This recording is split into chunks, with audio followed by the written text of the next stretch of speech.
London, 1847. The carriage wheels rattled against the cobblestones of Grosvenor Square as Lady Augusta Blackwell stared out at the rain-slicked streets of London. Gaslights flickered through the evening mist, illuminating the grand townhouses that lined the fashionable district.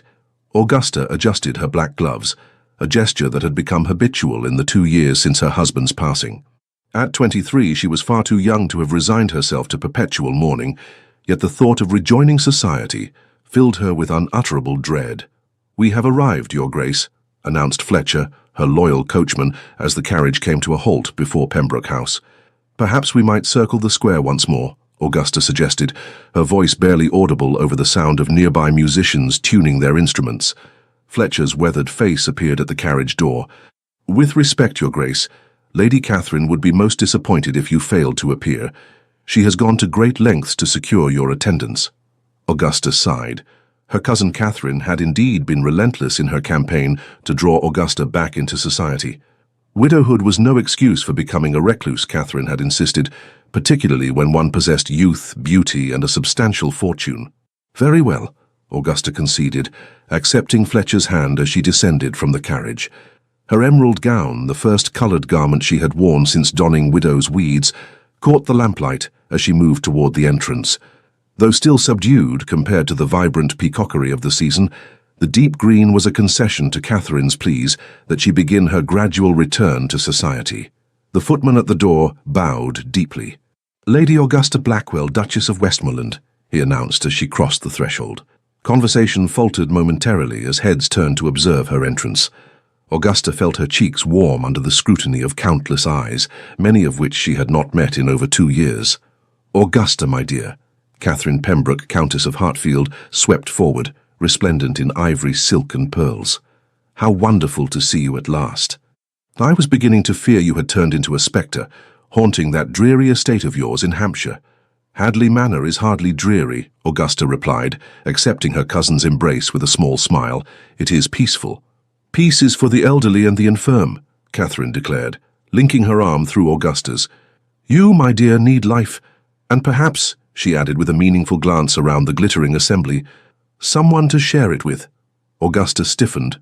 "Catherine, you promised—" "I promised not to arrange matches," her cousin interrupted. "I said nothing about allowing nature to take its course. Now come, there are many who wish to renew their acquaintance with you."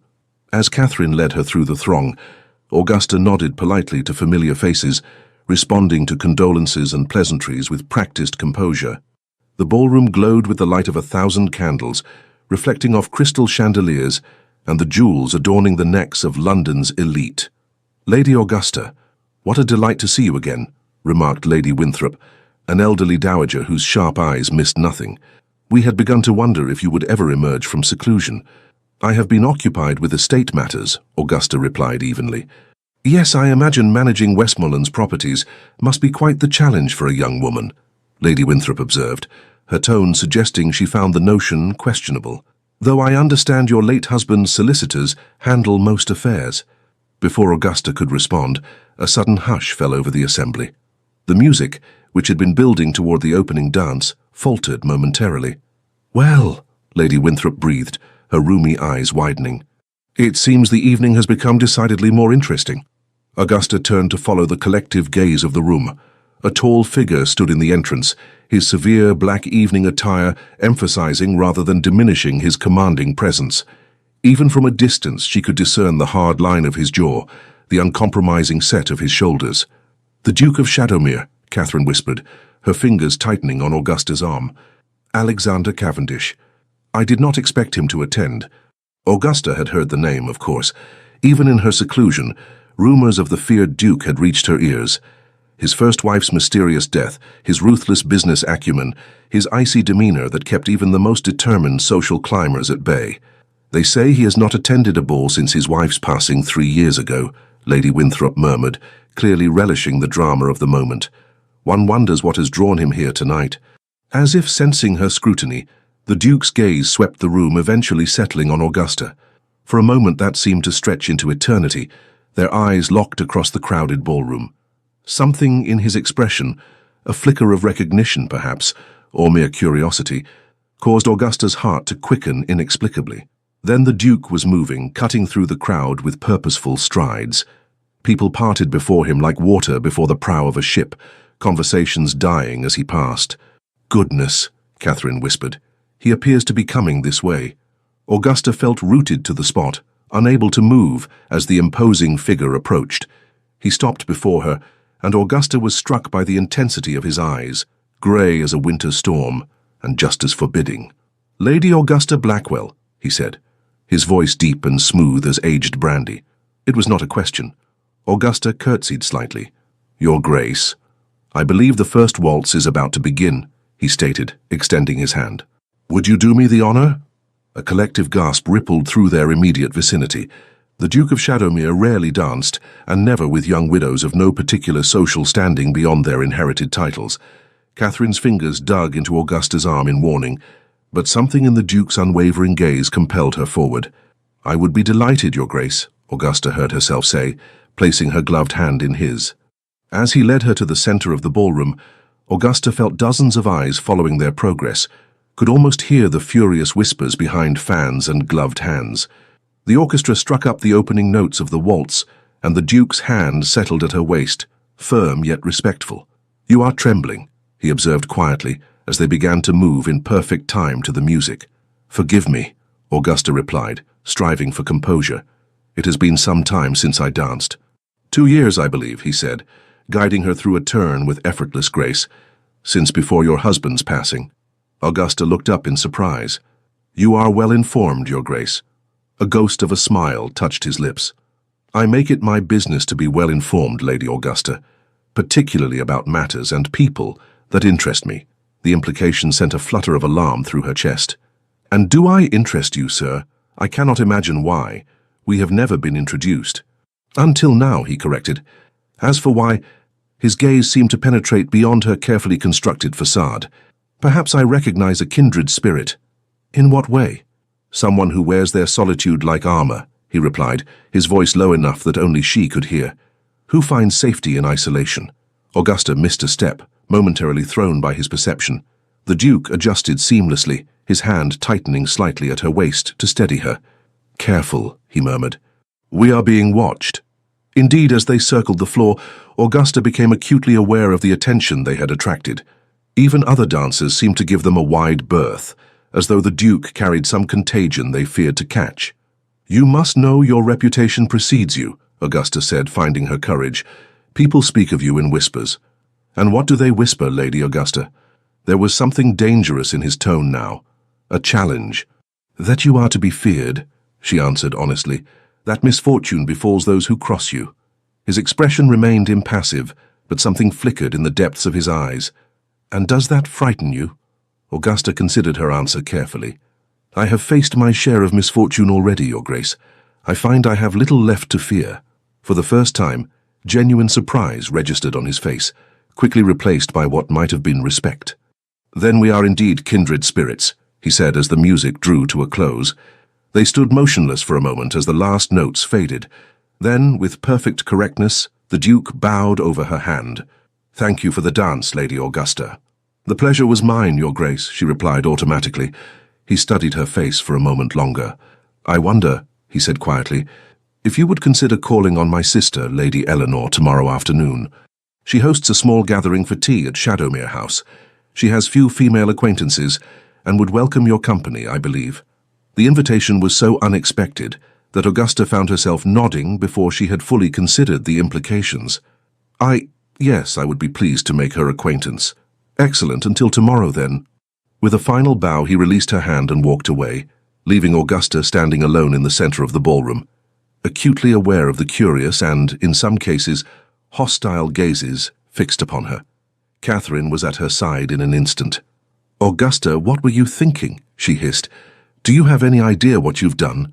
Augusta watched the Duke's retreating figure, a curious sensation settling in her chest, something between trepidation and anticipation. "I believe," she said slowly, "I have just waltzed with the devil." "Worse," Catherine replied grimly. "You've caught his interest. Heaven help you now." But as Augusta turned back to her cousin, she found herself wondering if perhaps she needed no heavenly intervention. For the first time in 2 years, she felt truly alive. her heart racing not with fear, but with something far more dangerous, curiosity. The following afternoon found Augusta's carriage rolling to a stop before Shadowmere House, an imposing mansion of grey stone that seemed to frown upon Berkeley Square. Unlike the warm, welcoming facades of neighbouring houses, the Duke's London residence presented a forbidding countenance to the world, its windows like watchful eyes regarding passers-by with suspicion.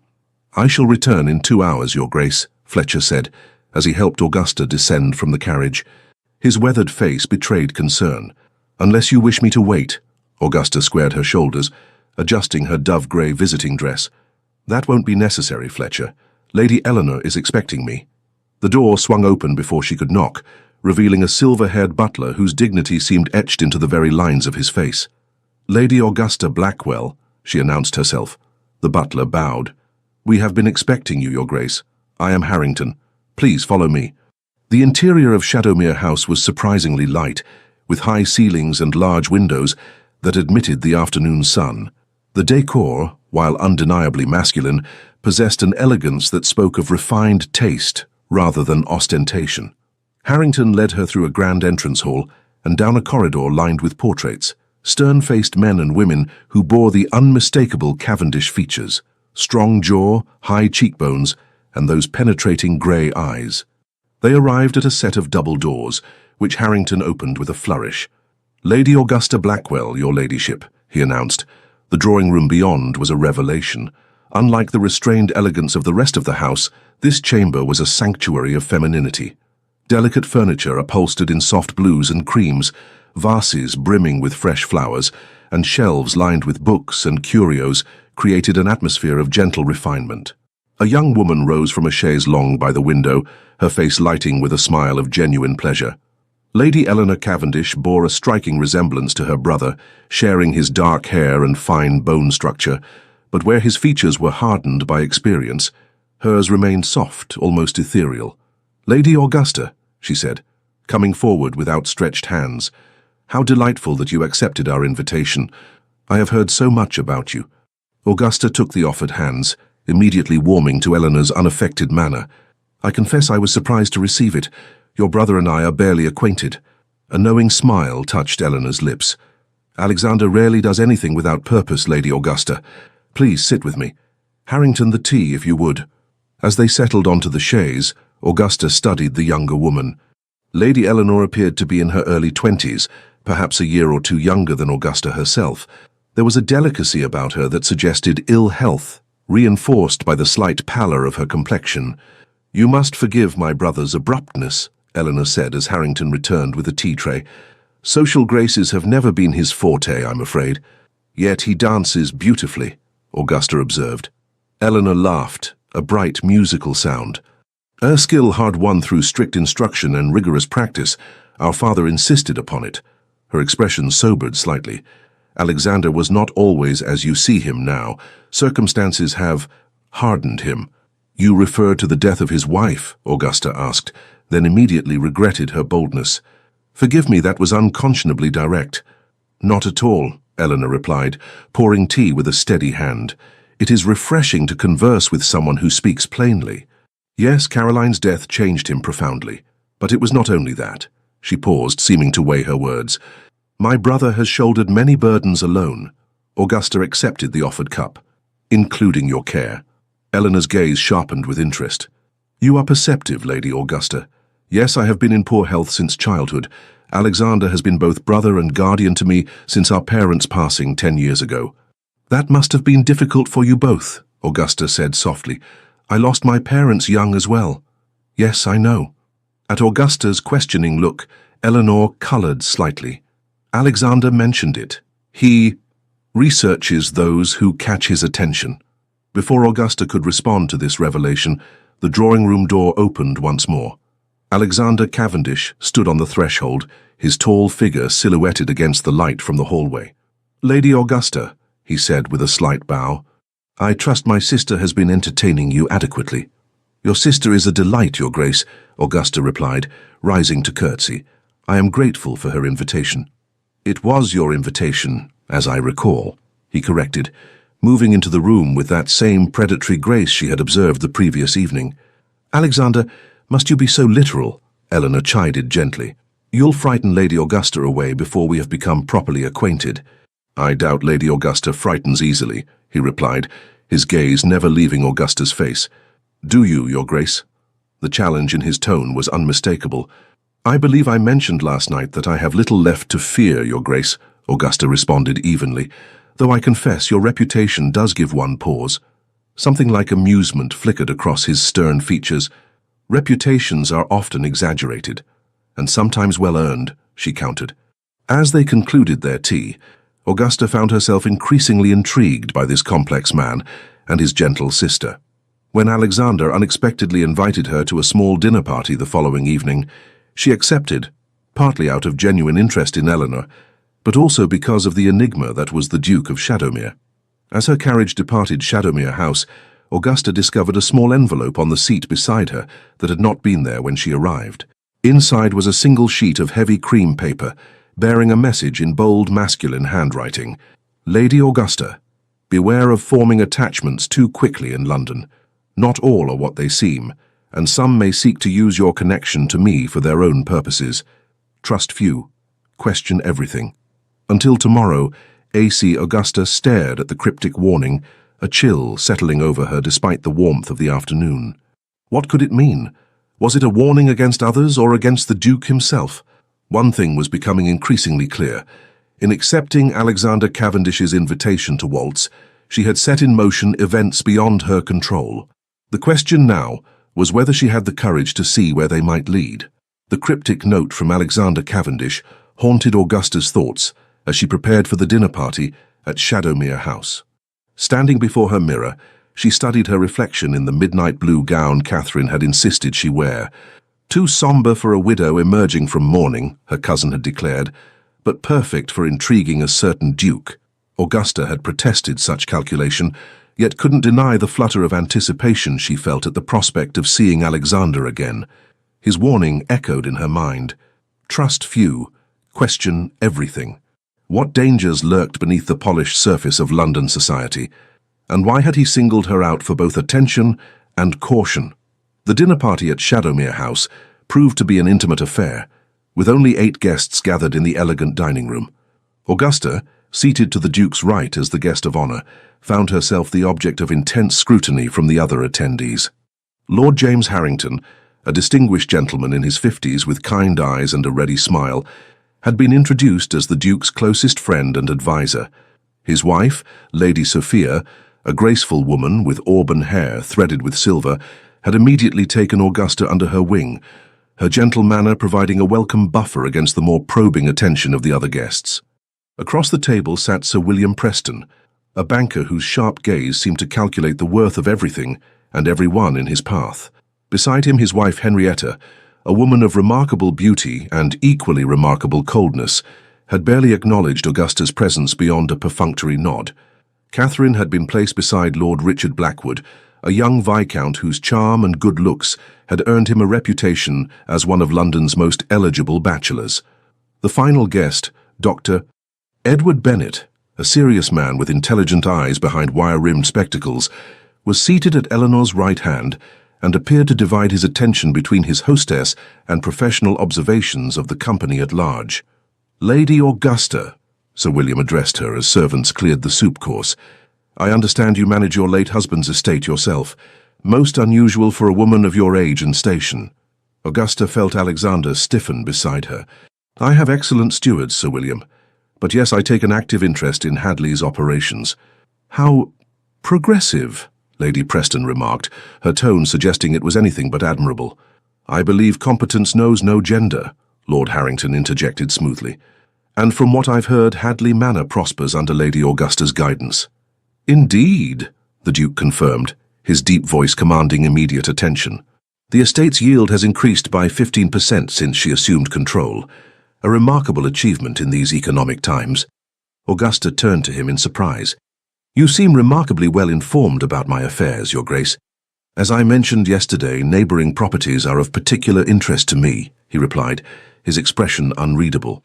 "Speaking of which, Lord Blackwood, how fares your father's venture in Cumberland?" The Viscount, who had been gazing at Augusta with undisguised admiration, started slightly.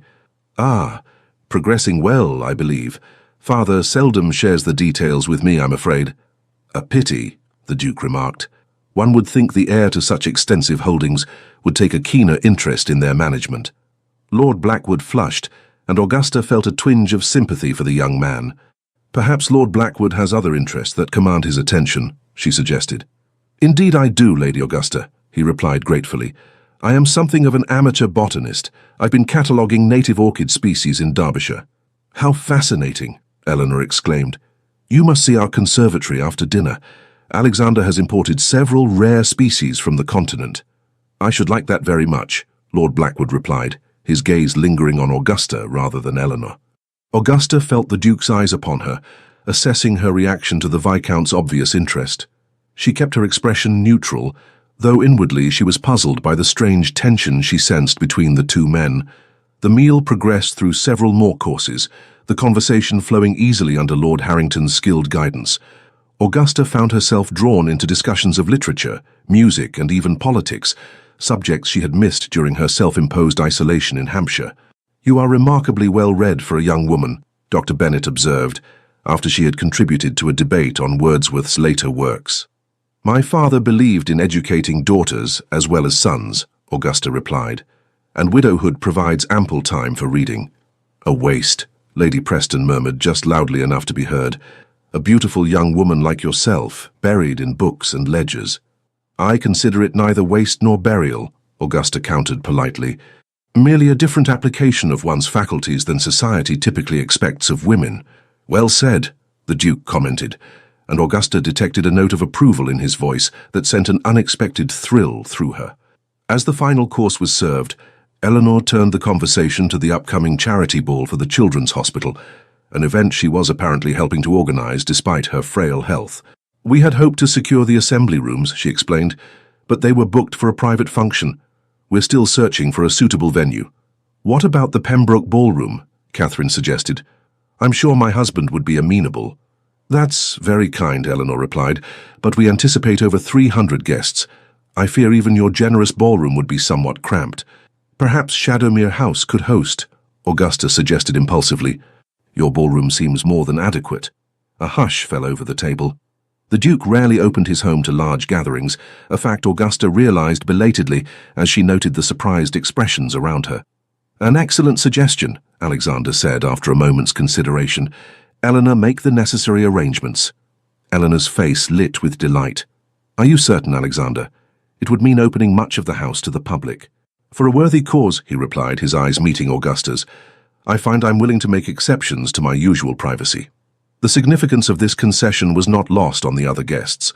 Lady Preston's eyes narrowed speculatively, while Lord Harrington regarded his friend with undisguised astonishment.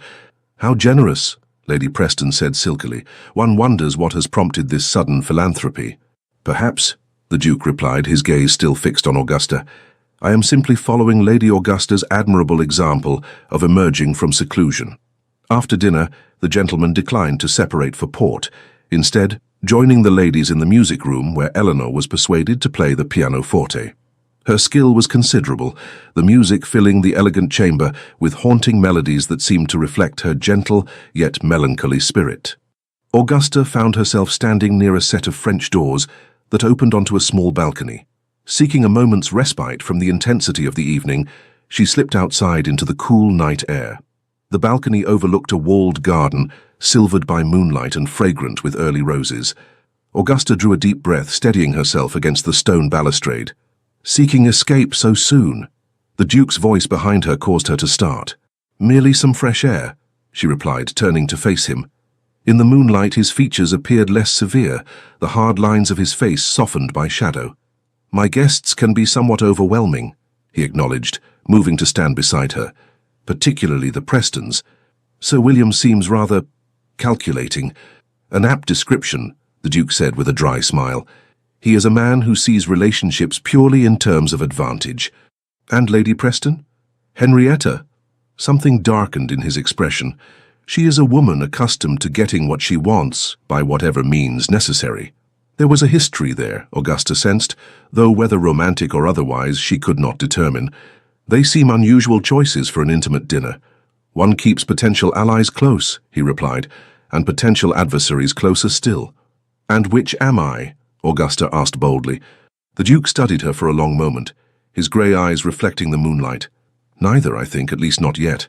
Then what am I, Your Grace? Why invite me here? Why single me out at the ball? I am nobody of consequence. I disagree, he said softly. You are a woman of considerable consequence, Lady Augusta, more than you realize. Before she could press him further, the sound of the French doors opening interrupted their exchange. Lord Blackwood stepped onto the balcony, his handsome face lighting with pleasure at the sight of Augusta. Ah, there you are, Lady Augusta.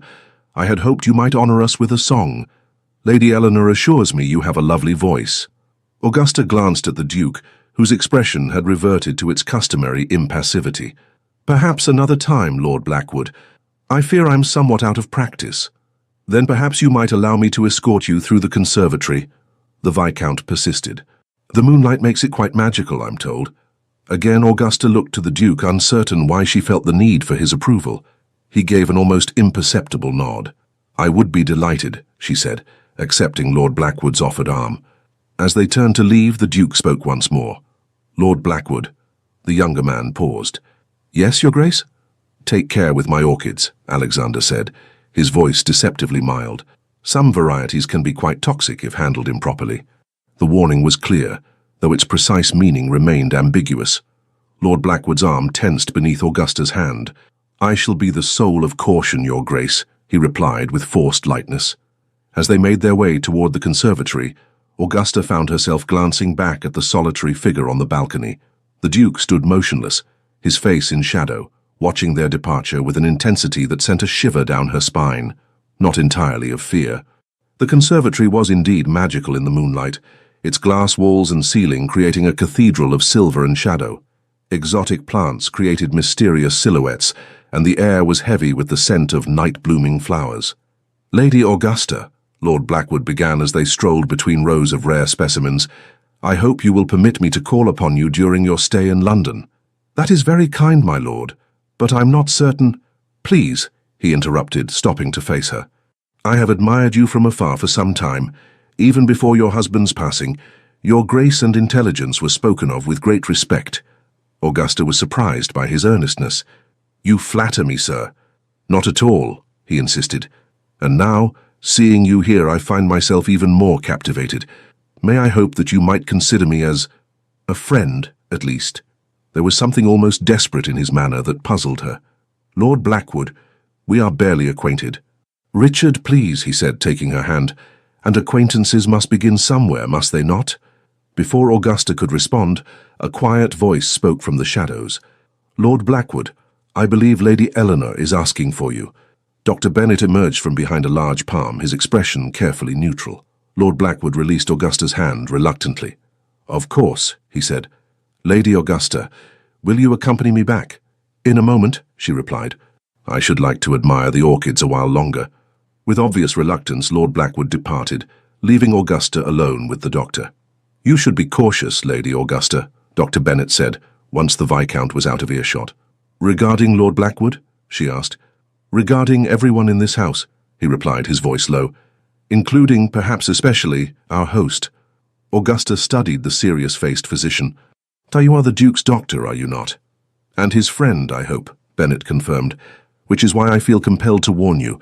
The Duke's interest in you has not gone unnoticed, and there are those who might seek to use you to gain advantage over him. Use me? How? Dr. Bennet hesitated. The circumstances surrounding the first Duchess's death were complicated. There are those who believe the Duke was somehow responsible, though I know this to be false. And you think Lord Blackwood is among these people? I think, the doctor said carefully, that Lord Blackwood's sudden interest in you may not be entirely based on your personal charms, considerable though they are. His family has a long-standing feud with the Cavendishes, dating back generations. Augusta frowned. Then why would the Duke invite him here? Alexander keeps his enemies under close observation, Bennet replied. And perhaps he wished to see how you would respond to the Viscount's attentions. I am not a pawn to be moved about on some chessboard, Augusta said, indignation rising. No, Bennet agreed, but you may find yourself on one nonetheless. Be careful, Lady Augusta, Alexander Cavendish is a good man despite what rumors may suggest, but his world is more dangerous than you know. With that cryptic warning, the doctor offered his arm. Shall we rejoin the others?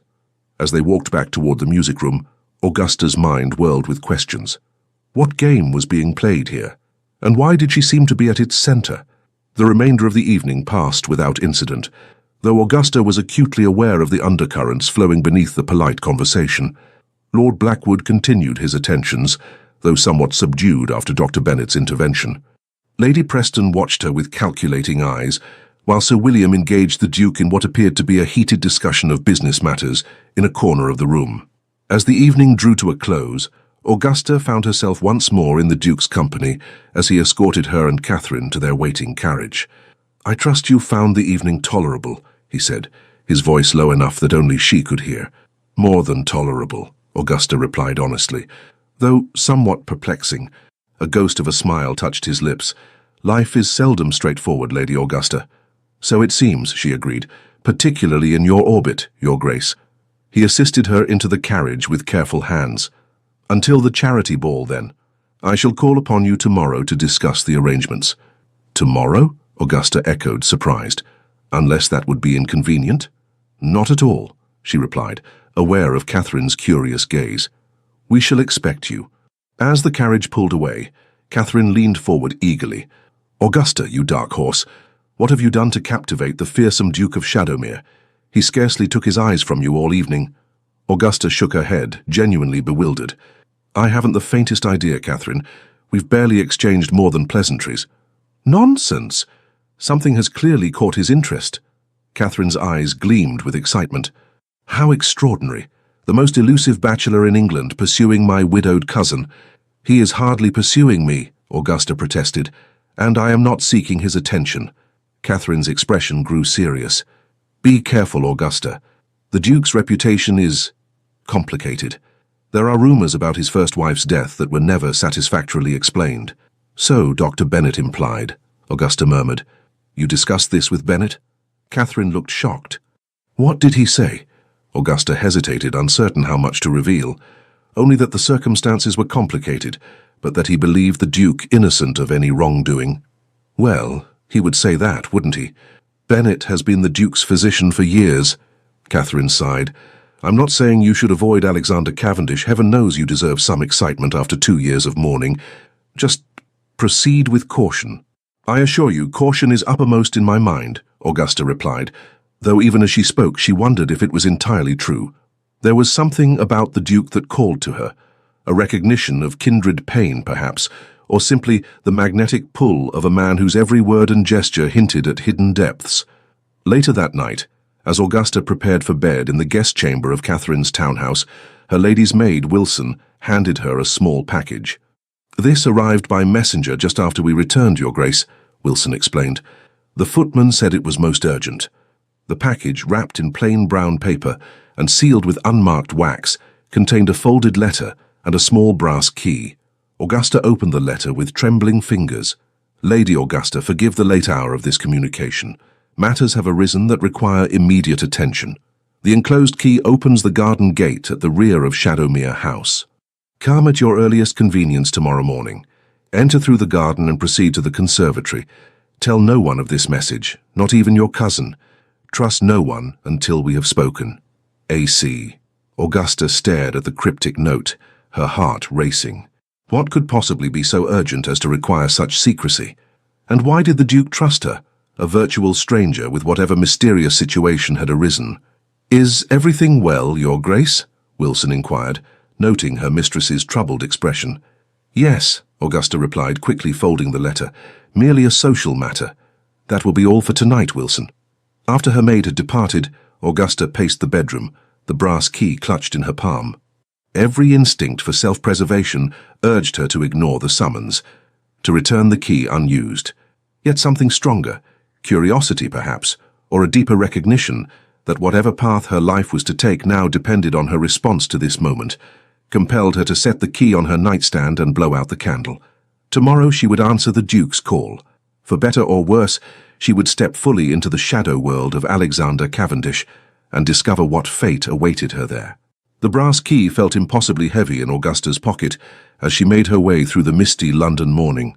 Having slipped away from Catherine's townhouse under the pretense of an early walk, she navigated the quiet streets with quickening steps, her heart pounding with each block that brought her closer to Shadowmere House. The Duke's urgent summons had robbed her of sleep. What could be so pressing that it required such secrecy? And why had he chosen to trust her, a woman he had known for mere days? These questions had circled her mind throughout the night, leaving her both apprehensive and undeniably intrigued. The rear garden of Shadowmere House was enclosed by a high stone wall, ivy-covered and forbidding. The gate, almost hidden between two ancient oak trees, yielded to the key with a soft click.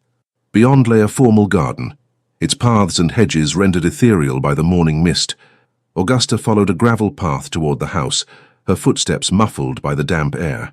The conservatory gleamed like a crystal palace at the garden's edge, its glass walls clouded with condensation. She hesitated at the door, suddenly aware of the impropriety of her situation. To visit a bachelor's home unchaperoned at his secret invitation, it was scandalous by any measure. Yet something in the urgency of the Duke's note convinced her that conventional proprieties must yield to more pressing concerns. The conservatory door opened silently, admitting her to the warm, moist atmosphere within. In daylight, the collection of exotic plants was even more impressive than it had appeared by moonlight. Orchids in every conceivable color bloomed alongside ferns, palms, and flowering vines that created a verdant labyrinth. Lady Augusta. She turned to find the Duke emerging from between two towering palms. He was dressed more casually than she had yet seen him, in riding breeches and a white shirt open at the collar, his dark hair slightly disheveled. The effect was startlingly intimate. "Your Grace," she acknowledged, suddenly acutely aware of her compromised position. "Your note sounded urgent." "It was," he confirmed, stepping closer. In the diffuse light filtering through the glass ceiling, his grey eyes appeared almost silver. "I apologize for the secrecy, but I feared our conversation last night might have been overheard." "By whom?" "There are ears everywhere in London society," he replied, "and what I must tell you requires absolute privacy." Augusta steeled herself. "I'm listening." Alexander gestured toward a small wrought-iron bench, partially concealed by flowering vines. "Please, sit." Once they were seated, he began. "I believe you may be in danger, Lady Augusta." "From what quarter?" she asked, surprised by her own calm. "That remains unclear," he admitted, "but certain events have come to my attention that suggest someone wishes to harm you, or perhaps use you to harm me." Augusta frowned. "That seems far-fetched, Your Grace. I'm of no particular importance." "You underestimate yourself," he said, his voice softening. "But more relevantly, you underestimate what your growing association with me might mean to certain parties." "You refer to the rumors about your first wife?" His expression tightened. "Partly. Caroline's death was not what it seemed, but neither was it what rumor suggests." "What did happen?" Augusta asked directly.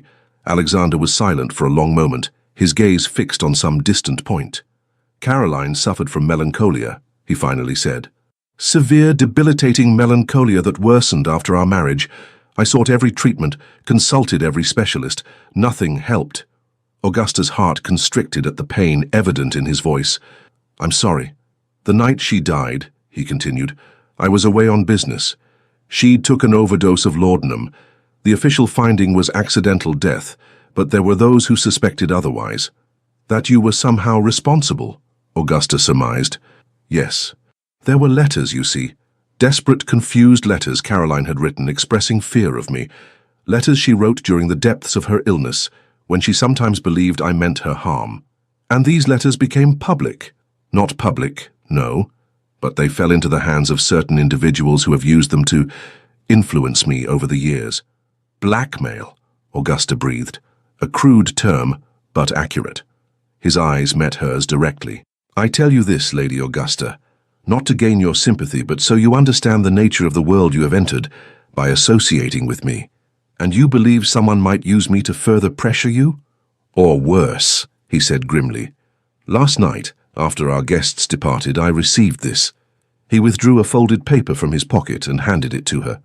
The message, composed of letters cut from newspapers and pasted to the page, read, "The widow will follow the wife unless the Duke relinquishes all. She danced with death at Pembroke House. Augusta felt a chill despite the conservatory's warmth. This is disturbing. It is a threat, Alexander said flatly. Against you. But why?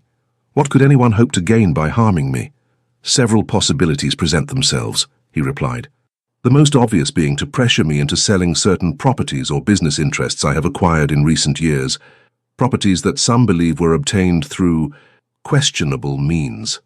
Were they?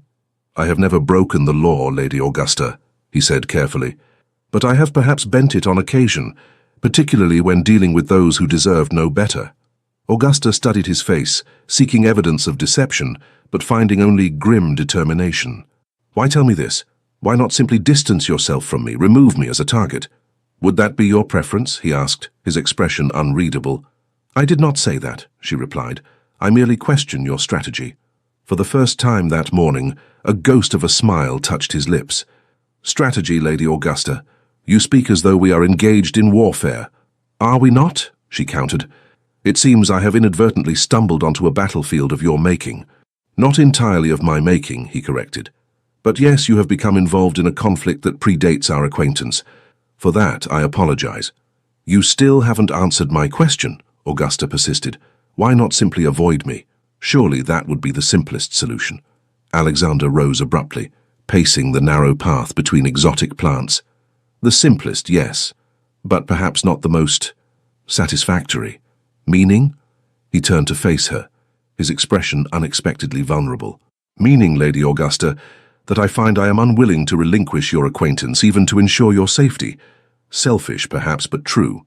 The admission, delivered with such stark honesty, momentarily robbed Augusta of speech. I don't know what to say.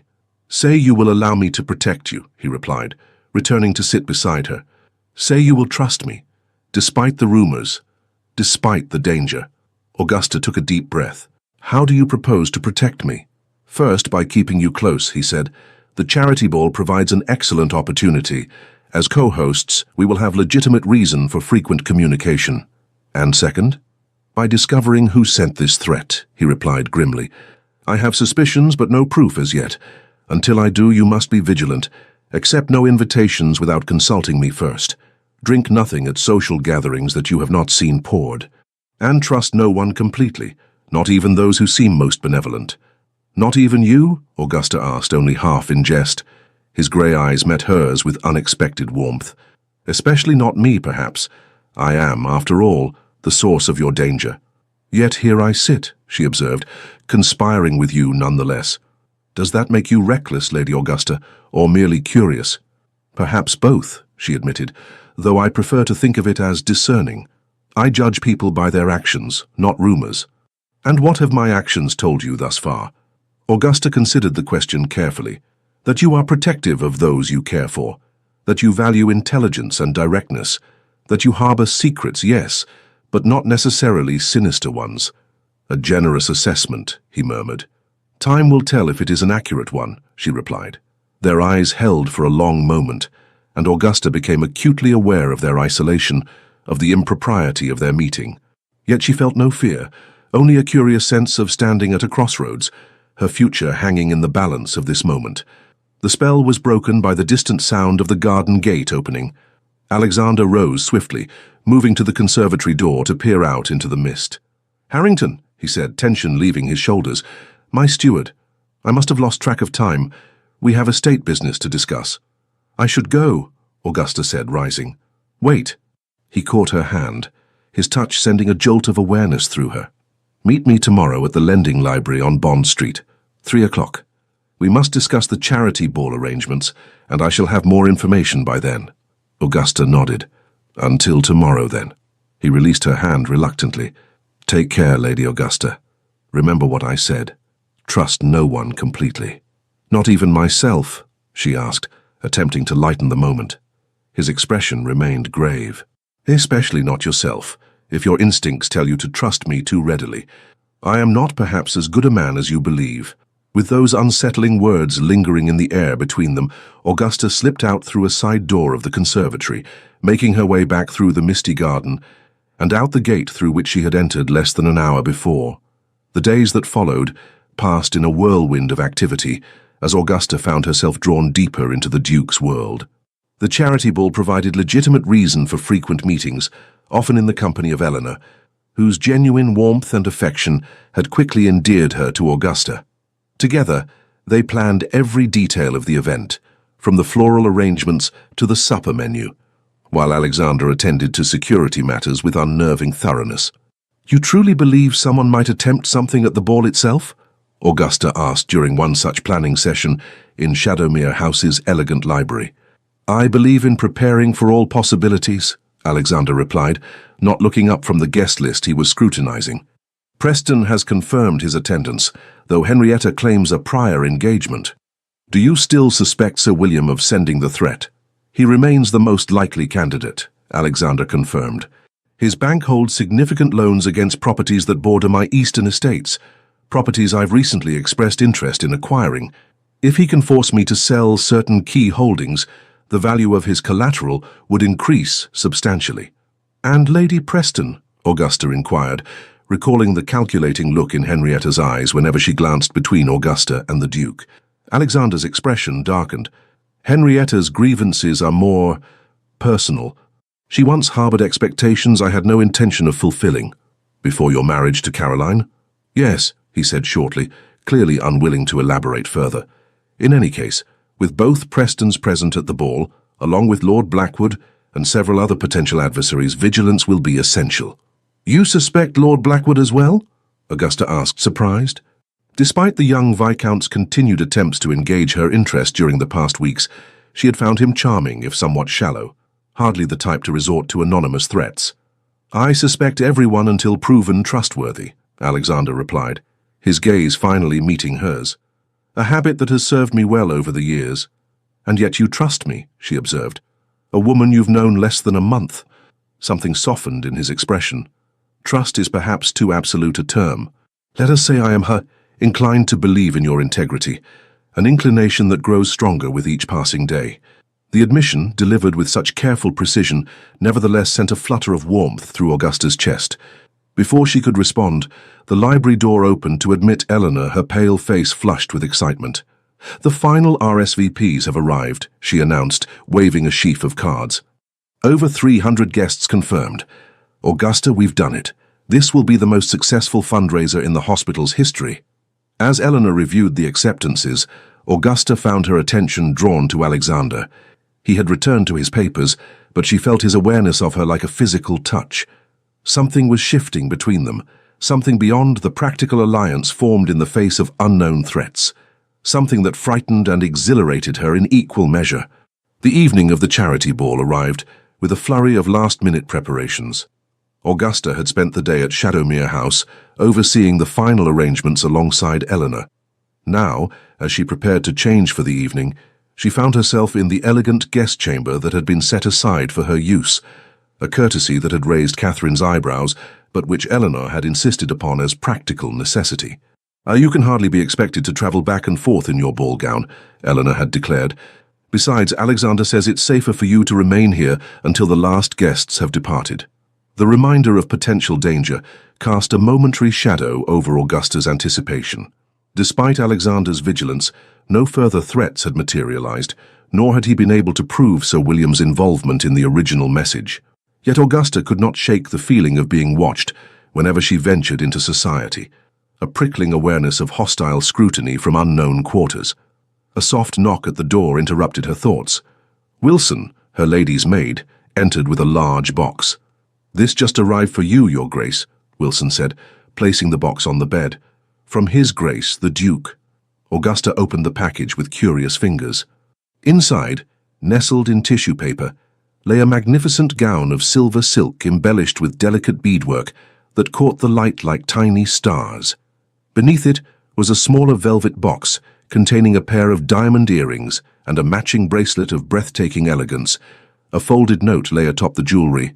"For tonight's co-hostess, the silver suits your eyes." Augusta traced her fingers over the bold handwriting, her heart quickening at the personal nature of the gift. It was not merely extravagant, it was thoughtful. The silver tones a perfect complement to her coloring, the style exactly to her taste without being ostentatious. "Shall I help you dress, Your Grace?" Wilson asked, her eyes wide at the splendor of the gown. Augusta nodded, suddenly unable to speak past the emotion tightening her throat. Something had changed irrevocably in her life since that first waltz with the Duke of Shadowmere. Whether for good or ill remained to be seen, but one thing was certain. There would be no returning to the quiet isolation of her widowhood. An hour later, Augusta descended the grand staircase, a vision in silver silk and duchess lace. Alexander waited at the bottom, his tall figure commanding in formal black evening attire. In the 2 weeks since their clandestine meeting in the conservatory, something had shifted between them. A deepening of trust, perhaps, or something more profound that neither dared name. "Lady Augusta," he said, taking her gloved hand as she reached the final step. "You outshine every star in the heavens tonight." "Flattery, Your Grace," she replied with a smile. "How unlike you." "Not flattery," he corrected. "Merely accurate observation." Eleanor appeared at her brother's side, lovely in pale blue that complemented her delicate coloring. "Augusta, you look magnificent. The ball will be the talk of London for months." "Thanks to your tireless efforts," Augusta said warmly, genuinely fond of the younger woman who had become a dear friend over the past weeks. "And yours," Eleanor insisted. "Alexander says you have a gift for organization that rivals his own. High praise indeed from my perfectionist brother." The Duke's lips quirked in a half-smile. "I merely recognize efficiency when I encounter it." "Such a romantic soul," Eleanor teased, nudging her brother affectionately.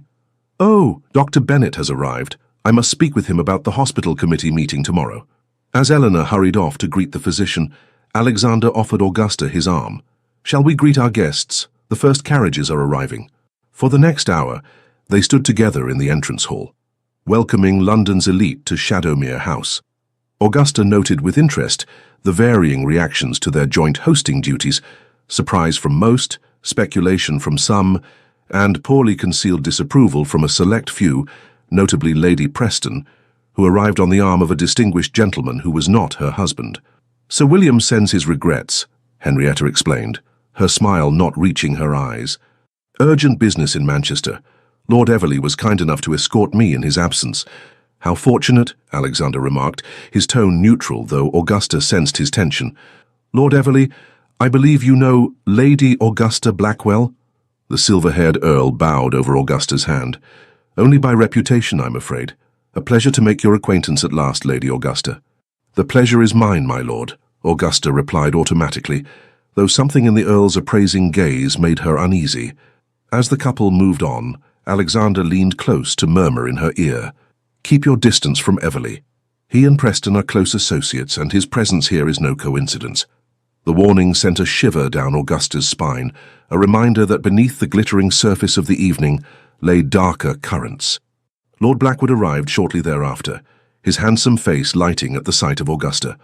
Over the past weeks, he had called at Catherine's townhouse several times, his attentions becoming increasingly marked despite Augusta's polite rebuffs. "Lady Augusta," he said, bowing deeply, "you are a vision tonight. I hope I may claim at least one dance." Before Augusta could respond, Alexander intervened smoothly. "I fear Lady Augusta's dance card is quite full, Lord Blackwood. As co-hostess, her duties are numerous this evening." Blackwood's smile faltered slightly. "Of course, perhaps later then." As he moved away, Augusta glanced at Alexander. "That was rather pointed, Your Grace." "Blackwood has been asking questions about you," he replied quietly. "Questions that go beyond mere social interest." "What sort of questions?" "About your finances, primarily. The exact value of Hadley Manor. Your connections in Hampshire." His grey eyes darkened. "He is not what he seems, Augusta." The use of her given name, rare despite their growing closeness, emphasized the seriousness of his concern. "You still suspect him of involvement in the threat against me?" "I suspect everyone," Alexander replied grimly. "But yes, he ranks high among my concerns." The arrival of the final guests prevented further discussion. Soon the ballroom was filled with elegant couples circling to the strains of a waltz, the atmosphere one of unrestrained festivity. Augusta found herself partnered first with Lord Harrington, whose kind manner and gentle humour provided a welcome respite from the underlying tension of the evening. "You have wrought a miracle, Lady Augusta," he remarked as they navigated the crowded floor. "I have not seen Shadowmere House so alive in years." The credit belongs to Eleanor and his grace, Augusta demurred. I think not, Harrington replied with a knowing smile. Alexander has changed since meeting you. There is a lightness to him that has been absent since Caroline's death, some might say even before. Augusta felt her cheeks warm. We are merely acquaintances, my lord. Of course, he agreed, though his eyes twinkled with gentle skepticism. Just as the sun and moon are merely celestial bodies with no influence upon the tides. The dance ended before Augusta could formulate a suitable response. Her next partner was Dr. Bennet, whose serious demeanor concealed a dry wit she had come to appreciate during their committee meetings for the hospital fundraiser. You appear to have survived the preparations unscathed, he observed, as they joined the set for a country dance. Eleanor thrives under your influence. I have not seen her so animated in years. She is a remarkable young woman, Augusta replied sincerely. I only wish her health were more robust. Bennet's expression grew thoughtful.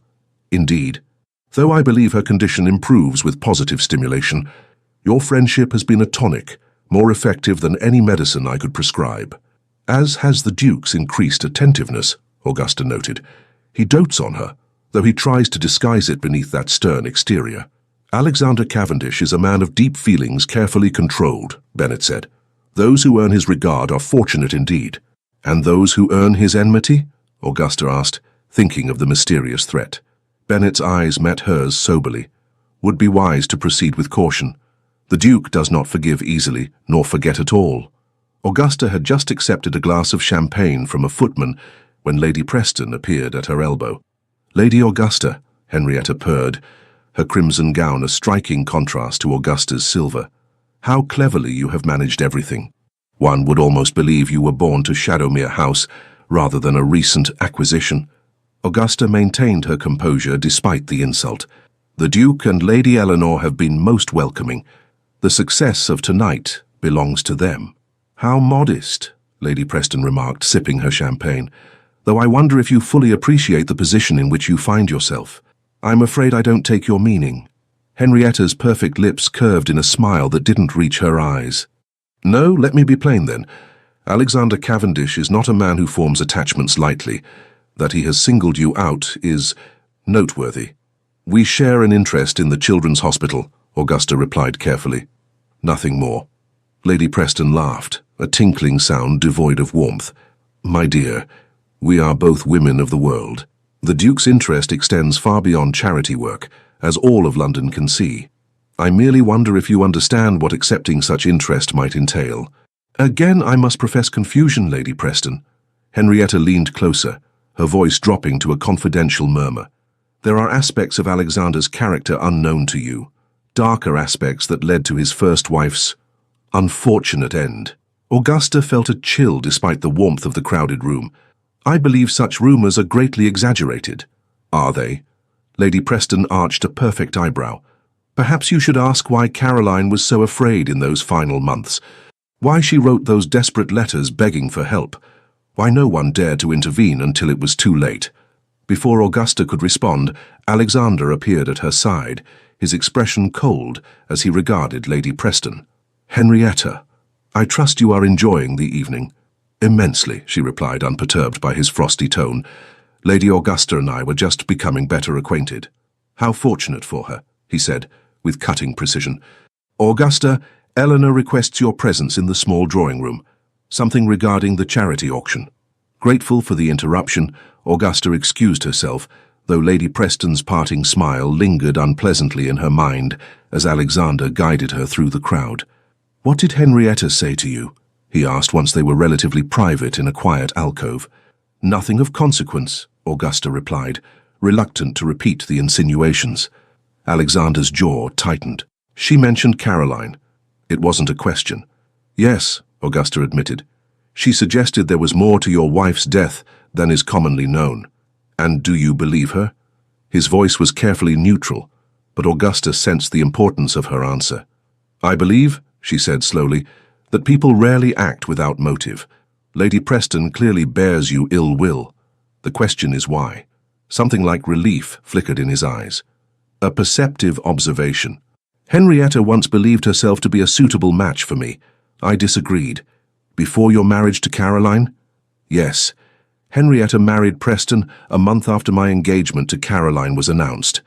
His expression darkened. She has never forgiven either slight. A sudden commotion near the ballroom entrance interrupted their conversation. Lord Blackwood had arrived, clearly intoxicated, his handsome features flushed as he loudly demanded another glass of champagne from a startled footman. "Damnation," Alexander muttered. "Just what the evening needed." He started toward the disturbance, but Augusta caught his arm. "Let me. A scene would only draw more attention." Before he could object, Augusta moved swiftly to Blackwood's side, taking his arm with a firm grip disguised as a friendly gesture. "Lord Blackwood, how pleasant to see you again. I believe you promised to show me the library earlier. Shall we?" Confusion crossed his face, followed by a slow smile of comprehension. "Lady Augusta, of course, the library." She guided him from the ballroom, aware of Alexander's watchful gaze as they departed. The library, blessedly empty, offered a quiet retreat from the festivities. Augusta released Blackwood's arm once the door closed behind them. "You should sit, my lord. You seem unwell." Blackwood laughed bitterly. "Unwell? Perhaps, though drunk would be more accurate." He stumbled to a leather armchair, collapsing into it with little grace. "Forgive me, Lady Augusta. I am not at my best this evening." "So I observe," she replied coolly. "May I ask what prompts such behavior?" He studied her through bloodshot eyes. "You truly don't know, do you? How extraordinary." "Know what?" "That you are in grave danger," he said, his voice suddenly clear despite his apparent intoxication. "That Alexander Cavendish is not the man you believe him to be." Augusta sighed.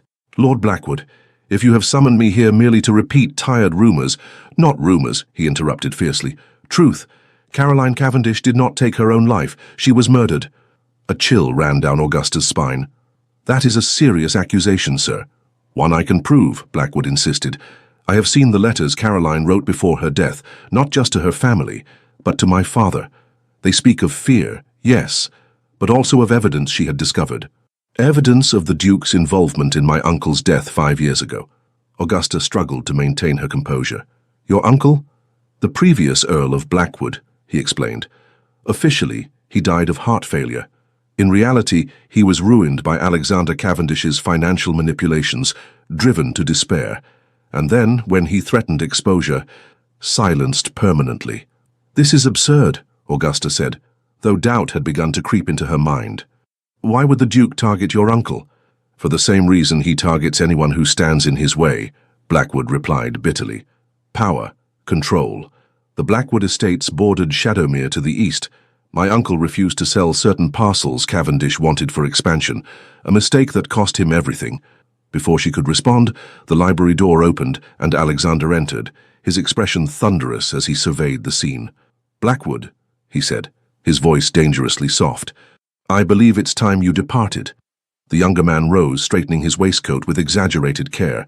"I was just leaving, Your Grace. Lady Augusta and I have had a most illuminating conversation." "Indeed?" Alexander's gaze flickered to Augusta's face. "How fascinating."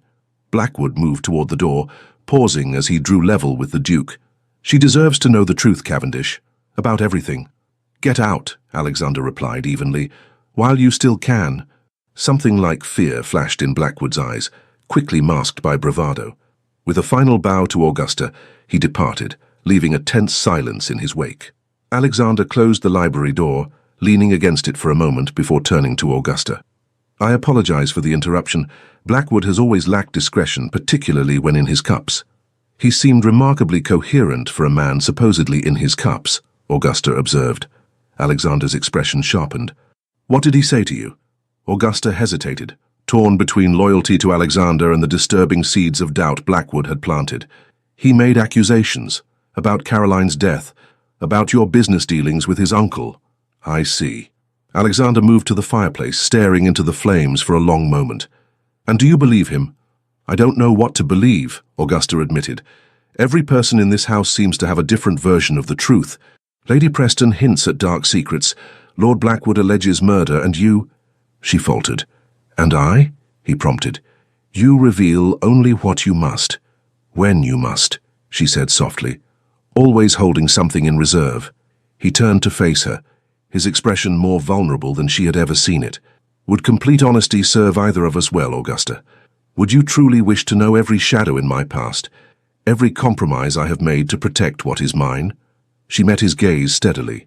I would rather know an uncomfortable truth than believe a comforting lie. Alexander moved toward her slowly, stopping when only a few feet separated them. Then here is truth, unvarnished.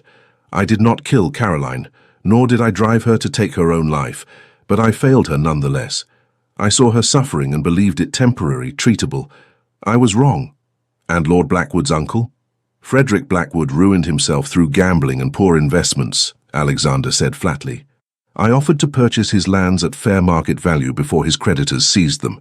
He refused out of pride, then accused me of orchestrating his downfall when those same creditors foreclosed. He died of heart failure after a particularly violent argument with his nephew, the very man who now accuses me of murder. Augusta studied his face, searching for signs of deception, but finding only weary honesty. Why would Lord Blackwood lie about such things? Because the truth implicates him, Alexander replied.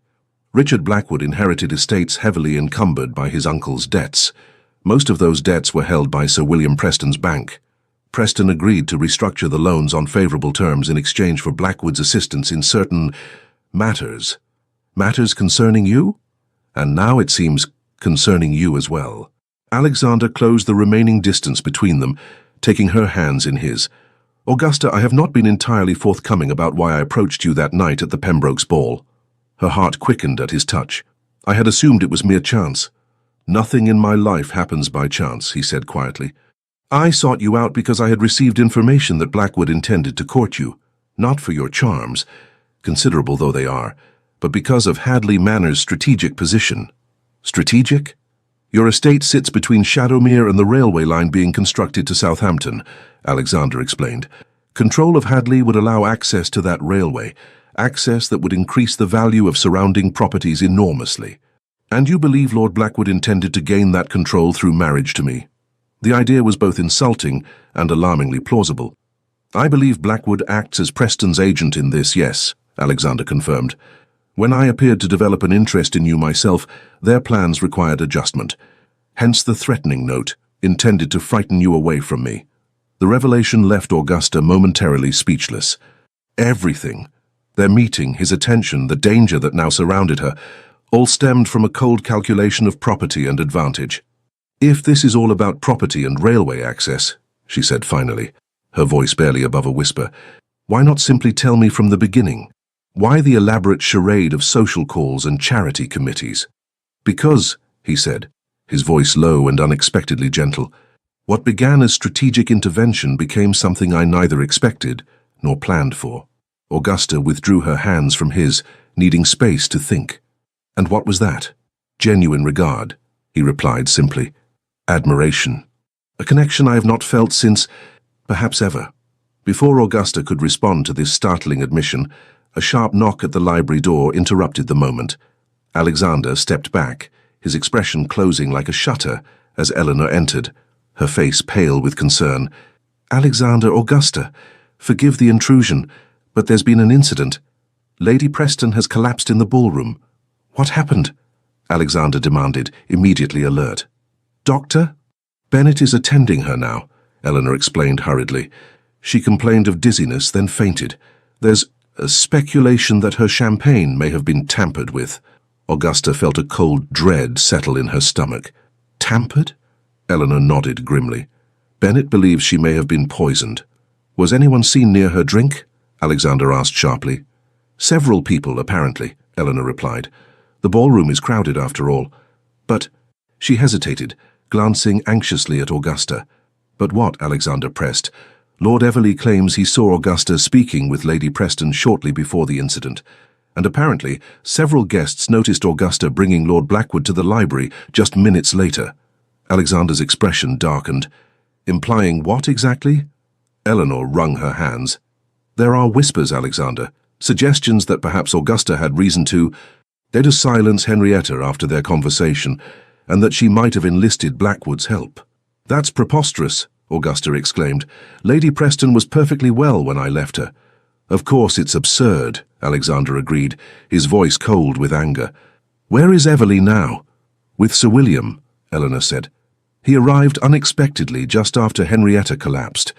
They're both with Bennett in the blue drawing room. Alexander turned to Augusta, his expression grave. This is no coincidence. Preston's sudden return, Everly's accusations, Henrietta's mysterious illness. It's all connected. Connected to what? Augusta asked, though she feared she already knew the answer. To us, he replied simply. To whatever is developing between us. Someone is determined to prevent it, by discrediting you, frightening you away, or worse. Eleanor looked between them, comprehension dawning on her face. Alexander, you don't think— I think, he interrupted, that we need to speak with Preston and Everly immediately. Eleanor, please return to the ballroom. Assure our guests that Lady Preston is receiving the best care and that the evening will continue as planned. As Eleanor departed, Alexander turned back to Augusta. You should return to the ballroom as well. The last thing we need is for you to appear to be hiding. Augusta lifted her chin. I prefer to accompany you. If I'm being accused, even obliquely, I have the right to confront my accusers. A flash of admiration crossed his face. Very well, but stay close to me and say nothing unless directly addressed. Preston is dangerous when cornered. Together they made their way through the mansion's corridors to the blue drawing room. Inside they found Sir William Preston pacing before the fireplace, his florid face mottled with rage or concern, perhaps both. Lord Everly stood by the window, while Dr. Bennett examined a pale, semi-conscious Henrietta on a chaise longue. Cavendish, Preston snarled as they entered. What the devil is happening in your house? My wife has been poisoned. We don't know that for certain, Bennett interjected, looking up from his patient. Lady Preston's symptoms could indicate several conditions. She was perfectly well until she drank that champagne, Everly insisted. Champagne served at your instruction, Cavendish. Alexander's expression remained impassive. Champagne served to over 300 guests, none of whom have reported illness. A curious poison that affects only one person, wouldn't you say? Preston's gaze shifted to Augusta, his eyes narrowing. Perhaps not the champagne itself, but what was added to it. I understand Lady Augusta was seen speaking with my wife shortly before she collapsed. Augusta stepped forward, ignoring Alexander's warning glance. As were dozens of other guests, Sir William. Lady Preston and I exchanged brief pleasantries, nothing more. And then you hurried off to a private meeting with Blackwood, Everly added silkily. Most curious timing. Lord Blackwood was causing a disturbance, Augusta replied evenly. I merely removed him from the ballroom to prevent embarrassment. The Duke joined us moments later. A convenient explanation, Preston muttered. Alexander moved to stand beside Augusta, his presence solid and reassuring. Sir William, your insinuations border on slander. Lady Augusta is above reproach, as anyone who knows her can attest. And how well do you know her, Cavendish? Preston challenged. You met barely a month ago, yet suddenly she co-hosts your events, visits your home unchaperoned, and appears to have remarkable influence over you. One might wonder what hold she has established so quickly. Augusta felt heat rise to her cheeks at the implied impropriety, but before she could respond, Dr. Bennett rose from Henrietta's side. This accomplishes nothing, he said firmly. Lady Preston needs rest and quiet. Whatever the cause of her indisposition, this interrogation serves only to delay proper treatment. And what is your diagnosis, Doctor? Preston demanded. Bennett hesitated, glancing at Alexander. I cannot be certain without further examination, but her symptoms suggest possible belladonna poisoning. Dilated pupils, dry mouth, elevated pulse. Fortunately, the dose appears to have been small. With proper care, she should recover fully. Belladonna, Everly repeated meaningfully. A plant commonly found in English gardens, including perhaps the conservatory of this very house? Alexander's jaw tightened. If you have an accusation to make, Everly, make it plainly. I merely observed that the means were readily available, the Earl replied with false innocence, and that certain parties might benefit from Lady Preston's incapacitation. Enough, Bennett interrupted. Lady Preston requires quiet. I suggest she be moved to a bedchamber where she can rest undisturbed. Alexander nodded. Of course. Eleanor's room is nearest. Sir William, you are welcome to remain with your wife. The rest of us should return to the ballroom before our absence generates further speculation. I'm not leaving Henrietta, Preston declared. Nor would I expect you to, Alexander replied coldly. Bennett, please see to Lady Preston's comfort. Everly, I believe your duties as escort are concluded for the evening. The Earl bristled at the dismissal, but could find no reasonable grounds for objection. With a stiff bow to Augusta and a meaningful glance at Preston, he departed. Once Henrietta had been moved to Eleanor's chamber with Preston and Bennet in attendance, Alexander led Augusta to a small anteroom adjacent to the ballroom. "This is no coincidence," he said, his voice low and urgent. Preston was supposedly in Manchester. His sudden return, Henrietta's mysterious illness, it's all calculated to create scandal, to link your name to something unsavory. "But why?" Augusta asked, bewildered by the lengths to which someone would go to separate her from Alexander. "Surely there are simpler ways to prevent a railway connection across my land?" Alexander's expression grew troubled. "I fear this may no longer be merely about property and railways. Preston has harbored resentment against me for years, dating back to a business venture in which he felt cheated. Henrietta's grievance is more personal, as I explained. If they believe I have developed genuine feelings for you, they would seek to destroy what they cannot have," Augusta finished, the realization chilling her. "Not just my reputation, but any chance of happiness between us." "Yes," he agreed, his grey eyes dark with concern. "The question is how far they are willing to go. Poisoning Henrietta herself to cast suspicion on you suggests a disturbing commitment to their cause." Augusta considered this. "But surely Lady Preston wouldn't willingly ingest poison, even at her husband's instruction." "Perhaps she didn't know," Alexander suggested. "A small amount of belladonna in her toilette, absorbed through the skin rather than ingested, would produce similar symptoms without her knowledge or consent. The calculation required for such a scheme was horrifying to contemplate. These are not merely business rivals, Alexander. These are dangerous enemies." "Yes," he agreed grimly. "Which is why you must leave London. Tonight." Augusta stared at him in shock. "Leave? Now?" "Return to Hadley Manor at first light," he insisted. "Preston and his allies cannot touch you there, on your own land, surrounded by loyal servants." "And what of you?" she demanded. "Am I to flee while you remain to face these accusations alone?" "I have weathered worse storms," he replied. "Once the immediate scandal subsides, I will join you at Hadley." "There are matters between us that remain unresolved, Augusta. Matters that deserve to be addressed away from prying eyes and malicious tongues." The intensity of his gaze left no doubt as to his meaning. Augusta felt her heart quicken, but practical concerns intruded on the moment. "My reputation may already be compromised," she pointed out. "Leaving suddenly will only appear to confirm my guilt." "Your cousin will accompany you," Alexander countered. "They planned return to Hampshire for family matters. Eleanor will ensure the proper story circulates." Augusta could see the logic in his plan, yet something in her rebelled at the thought of retreat. "I dislike running from false accusations." "It is not retreat," he said firmly. "It is strategic repositioning. At Hadley you hold the advantage. Preston and his allies will be forced to approach on your terms if they dare approach at all." Before Augusta could respond, the anteroom door opened and Eleanor appeared, her face drawn with concern. "Alexander, Augusta, you must come quickly. It's Lord Blackwood. He's been found unconscious in the garden. And there's a note that mentions Augusta." Alexander's expression hardened. "What does it say?" "The widow danced with death. Now death claims another." Eleanor's voice trembled as she recited the ominous words. "It was pinned to his coat." "Alexander, what does it mean?" "It means," he replied grimly, "that our enemies have grown bolder than I anticipated. Augusta, stay with Eleanor. I must see Blackwood myself." "I'm coming with you," Augusta insisted. "If my name is being used in this foul business, I have a right to know the truth of it." After a moment's hesitation, Alexander nodded. "Very well. Eleanor, return to our guests. Say only that Lord Blackwood has taken ill and is being attended to. Nothing more." The garden, illuminated by strategically placed lanterns for the evening's festivities, held an eerie quality as they made their way along the gravel paths. Several footmen stood in a tight circle near the conservatory entrance, their faces grave in the flickering light. "Stand aside," Alexander commanded, and the men parted to reveal Lord Blackwood sprawled on the ground, his evening clothes dishevelled, a thin trickle of blood running from his temple. "Doctor." Bennet knelt beside him, checking his pulse. "How is he?" Alexander asked tersely. Bennet looked up, his expression troubled.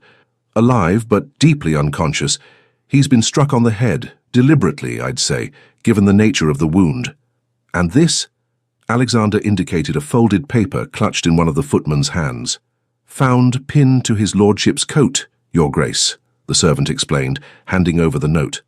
Alexander read it, his jaw tightening, then passed it to Augusta.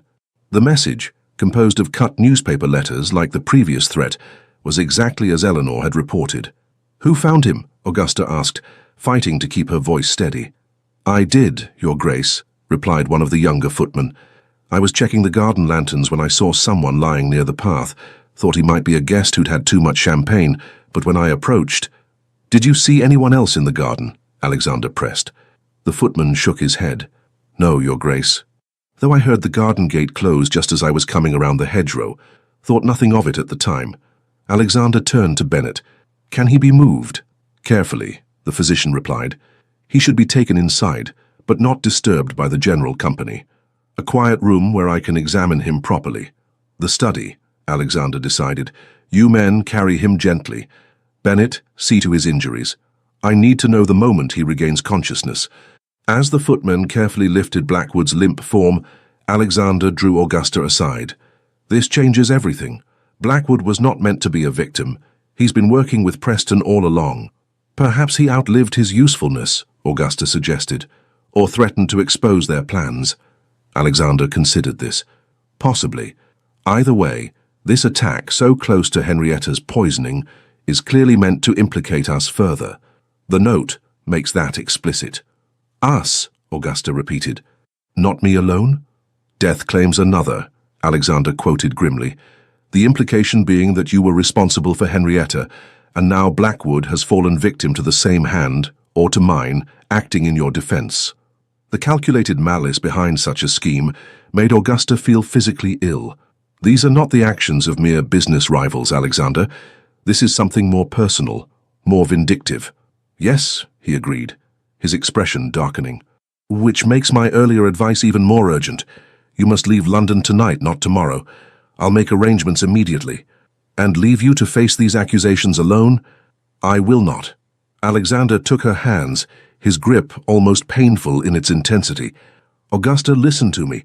Preston is capable of far worse than false accusations and staged accidents.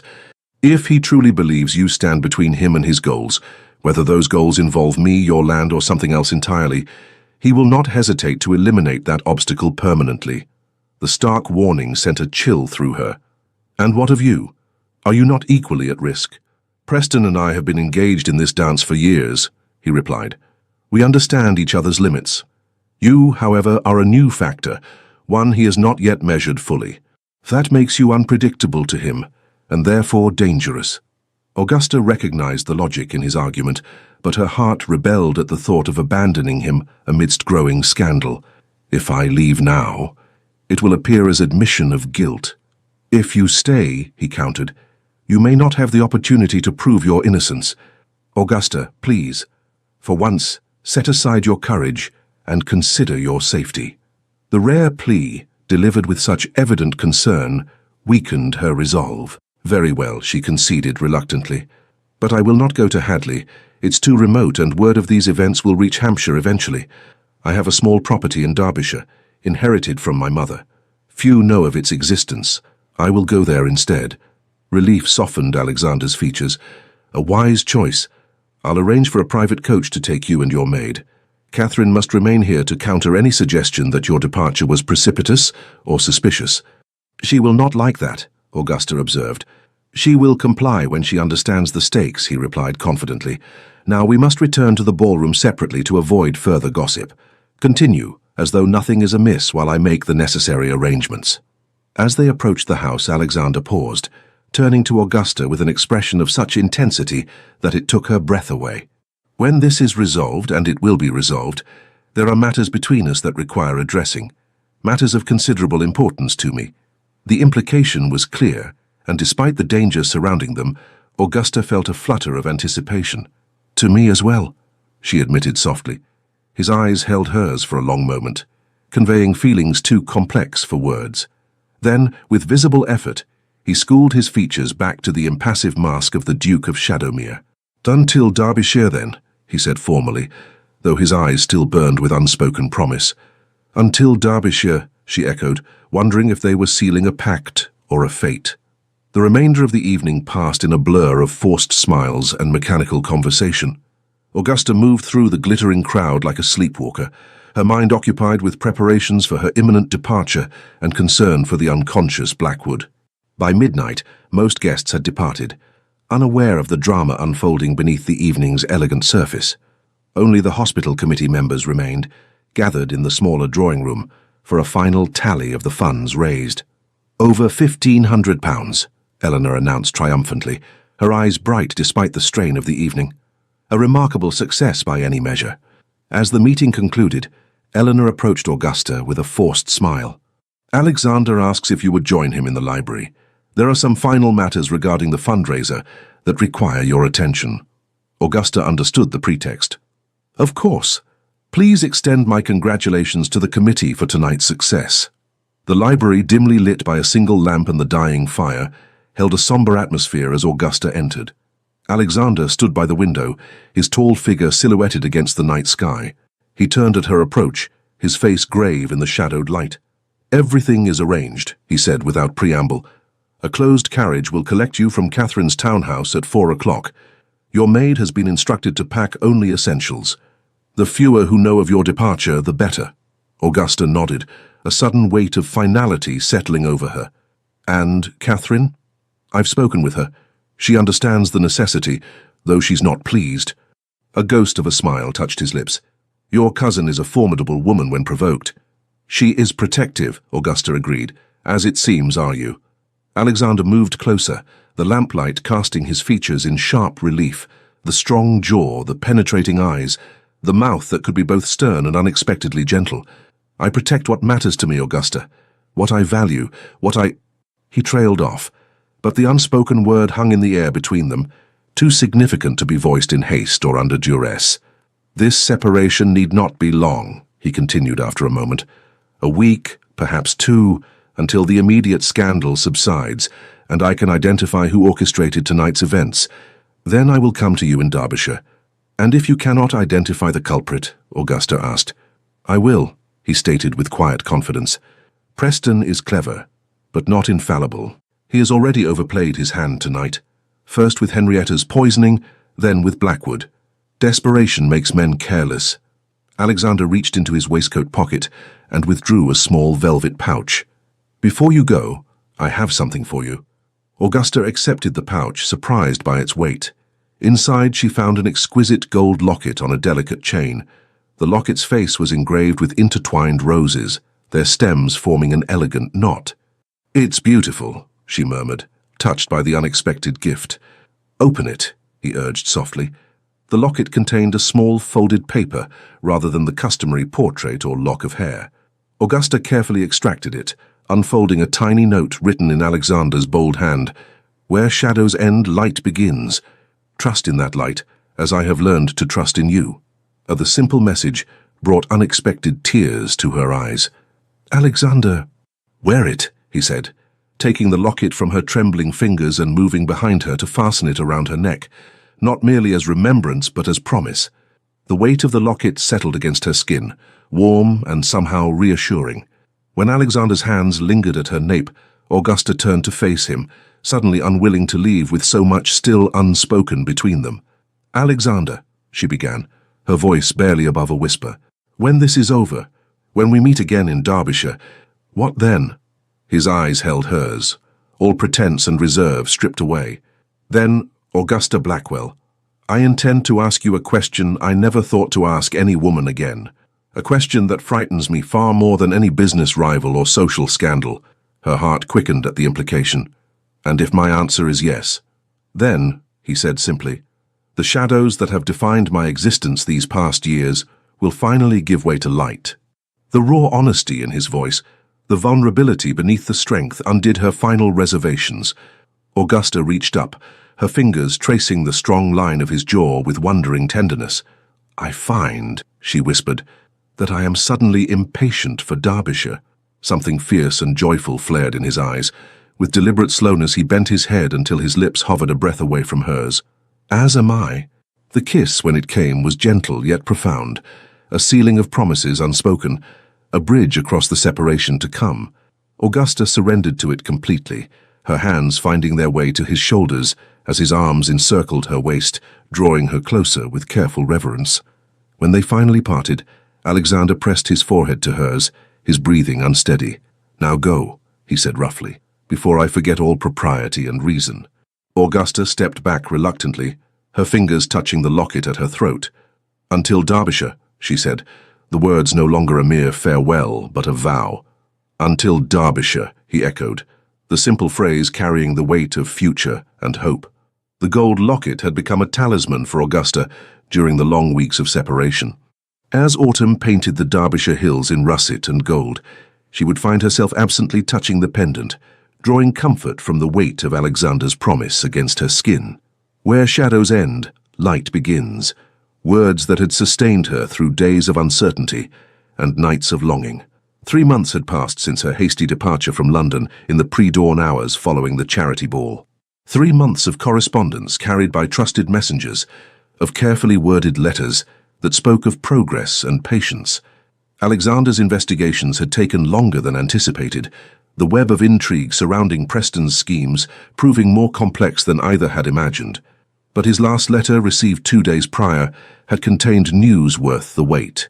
"My dearest Augusta, justice, long delayed, has finally been served. Preston faces ruin and disgrace, his schemes exposed through his own carelessness and the testimony of unexpected allies. Blackwood, upon regaining consciousness, proved surprisingly honorable when confronted with the full extent of Preston's manipulations.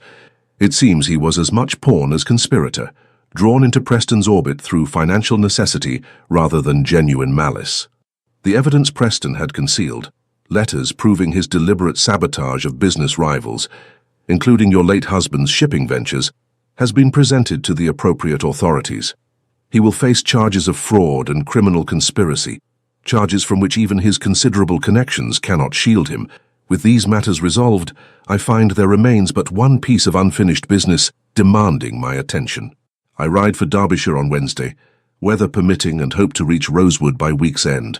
Until then, I remain yours in earnest anticipation, Alexander." Today was Saturday. If Alexander's journey had proceeded as planned, he might arrive at any moment, a prospect that filled Augusta with equal parts joy and trepidation. For while their letters had maintained the connection forged during those turbulent weeks in London, 3 months was ample time for hearts to cool, for priorities to shift, for promises to lose their urgency. Augusta stood at the window of the small drawing room in Rosewood Cottage, her mother's childhood home that had proven the perfect sanctuary, remote enough for safety, yet close enough to civilization for necessary comforts. Behind her, a cheerful fire crackled in the grate, warding off the October chill. A book lay abandoned on the nearby table, her morning tea grown cold beside it. For Augusta found herself increasingly distracted, her attention drawn inevitably to the road that wound through the valley below, the road from London. The sound of approaching hoofbeats drew her attention. A rider appeared on the road below, moving at a steady pace toward the cottage. Even at this distance, Augusta recognized the straight-backed posture, the confident handling of the magnificent black stallion. Her heart leaped to her throat as she pressed a hand to the window, as though reaching across the remaining distance between them. "Wilson," she called, her voice uncharacteristically breathless. "A visitor approaches. Please prepare refreshments in the drawing room." Her lady's maid appeared in the doorway, a knowing smile on her weathered face. "Already done, Your Grace, and I've had fresh water brought up for you to refresh yourself should you wish it." Augusta smoothed her hands over her sage-green morning dress, simple by London standards but well-suited to country life. "Thank you, Wilson. That will be all for now."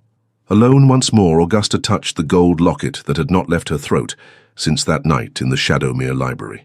Inside, Alexander's note had been joined by a pressed wildflower from the Derbyshire hills, a tangible reminder of the light he had promised would follow shadow. The cottage's small entrance hall echoed with the sound of the door knocker. Augusta moved to the drawing-room doorway, listening as Wilson admitted their visitor. Then footsteps in the hall, confident, measured, familiar. Alexander Cavendish stood framed in the doorway, his tall figure silhouetted against the light from the entrance hall. He was dressed for riding in a dark coat and buckskins, his cravat loosened from the journey. But it was his face that captured Augusta's attention. The strong features relaxed in a way she had rarely seen in London, the grey eyes warm with an emotion that made her breath catch. "Lady Augusta," he said, his deep voice washing over her like a physical caress. "Your Grace," she replied, fighting to maintain composure when her heart threatened to burst from her chest. For a moment, they regarded each other in silence, measuring the changes wrought by separation. Then Alexander stepped into the room, closing the distance between them with deliberate strides. "I find," he said quietly, "that 3 months is an intolerably long time." "Interminable," Augusta agreed, a smile tugging at her lips despite her effort at dignity. Another step brought him close enough that she could detect the scent of leather and wood smoke that clung to his clothing, could see the fine lines at the corners of his eyes, lines that deepened as he returned her smile. "You look well," he observed. "Derbyshire agrees with you. I have found peace here," she admitted, though not perhaps complete contentment. His eyebrow arched in silent question. "Contentment requires something more," Augusta explained, bold in a way she would never have been before London, before him. "Something I have been awaiting with considerable impatience." Understanding flared in his eyes, followed by a heat that quickened her pulse. "I believe," he said carefully, "I mentioned unfinished business in my letter." "You did," she confirmed. "Business of a significant nature, as I recall." Alexander reached for her hand, his touch sending a current of awareness through her. "May we sit? What I have to say deserves proper attention." Augusta allowed him to lead her to the small settee before the fire. Once seated, however, he seemed uncharacteristically hesitant, his customary confidence giving way to a vulnerability she had glimpsed only rarely. "I practiced this speech 100 times on the journey from London," he confessed with a rueful smile. "Yet now I find all my careful phrases inadequate." "Perhaps simplicity would serve better than eloquence," Augusta suggested gently. Alexander's eyes met hers, direct and unflinching. "Very well. Simplicity, then." He took a breath, his hand tightening around hers. "I love you, Augusta Blackwell. I believe I began to love you the moment you entered the Pembroke's ballroom, though I was too stubborn or too blind to recognize it immediately." The declaration, delivered with such straightforward honesty, stole Augusta's breath.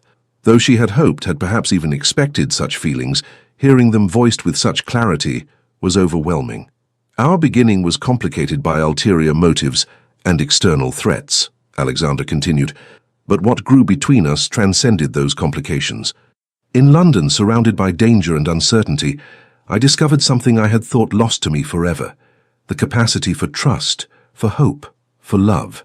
He released her hand only to reach into his waistcoat pocket, withdrawing a small box of burgundy velvet. "I come to you now without pretense or strategic purpose.